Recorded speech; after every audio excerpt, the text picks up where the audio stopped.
Moving on to the next topic, size of India. The landmass of India has an area of 3.28 million square kilometers. India's total area accounts for about 2.4% of total geographical area of the world. That is, India totally covers 2.4% of the world. India is the 7th largest country of the world. India has a land boundary of about 15,200 kilometers. The total length of the coastline of mainland, including the both islands, Andaman and Nicobar Islands and the Lakshadweep Islands, is 7,516.6 kilometers. The Lakshadweep Islands are present in the Arabian Sea side, that is west of India. The Andaman and Nicobar Islands are present in the Bay of Bengal side, that is in the east of India. India is bounded by the Youngfold Mountains, that is the Himalayas, in the northwest side, north side and northeast side.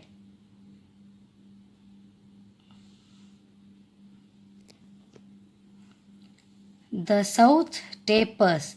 Tapers means broad area narrows down into V shape. That is called as tapering and extends towards the Indian Ocean, dividing it into two seas, Arabian Sea on the west, Bay of Bengal on the east.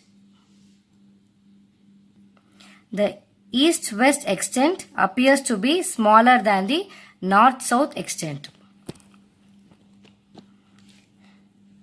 East-west extent is smaller than the north-south extent. Today we are going to learn about Indian Standard Time. Assume this as the sun and this is our earth. When the earth rotates on its own axis, it is called as rotation and it creates day and night. When the earth revolves around the sun, it is called as revolution, which causes seasons, and it takes nearly a year to complete the revolution. Okay. Now to understand the Indian Standard Time concept, assume this as India. This pink portion is Gujarat. This silver portion is Arunachal Pradesh. When the earth rotates, the sun has risen in the Gujarat at this point. When the rotation continues, the sun has risen in the eastern part of India or in the Arunachal Pradesh. So, the time lag here is 2 hours. That is, the sun rises 2 hours before the sun rises in Arunachal Pradesh. I repeat, the sun rises in Gujarat 2 hours before the sun gets rise in Arunachal Pradesh. So the time lag here is 2 hours. That is why, to avoid time confusions, we follow Indian Standard Time. That is one standard time for the whole country India.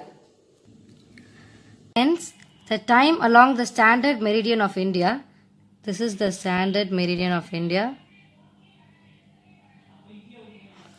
82 degrees 30 minutes east, passing through Uttar Pradesh, is taken as the standard time for the whole country. India and the world. The Indian landmass has a central location between East and the West Asia. This is West Asia and this is East Asia. Among that, India is in the center. The trans-Indian ocean routes, which connect the countries of Europe in the west and countries of East Asia, provide strategic central location to India. No other country has long coastline on the Indian Ocean as India has, and indeed it is India's eminent position in the Indian Ocean.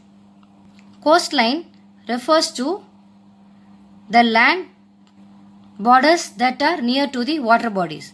So, among the Asian countries, India is the only country which has long coastline. And it has an eminent position in the Indian Ocean.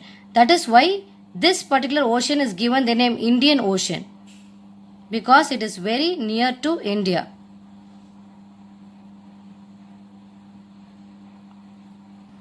India's contact with the world have continued through ages, but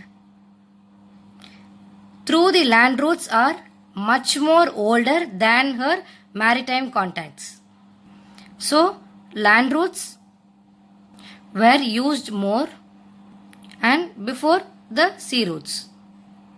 The various passes across the mountains in the north have provided passages to the ancient travelers. That is why we had traders from the northwest more. But those times, the oceans restricted such interaction for a long time. So, even during the ancient period, land routes were accepted and sea routes were restricted. These routes have contributed in the exchange of ideas and commodities since ancient times.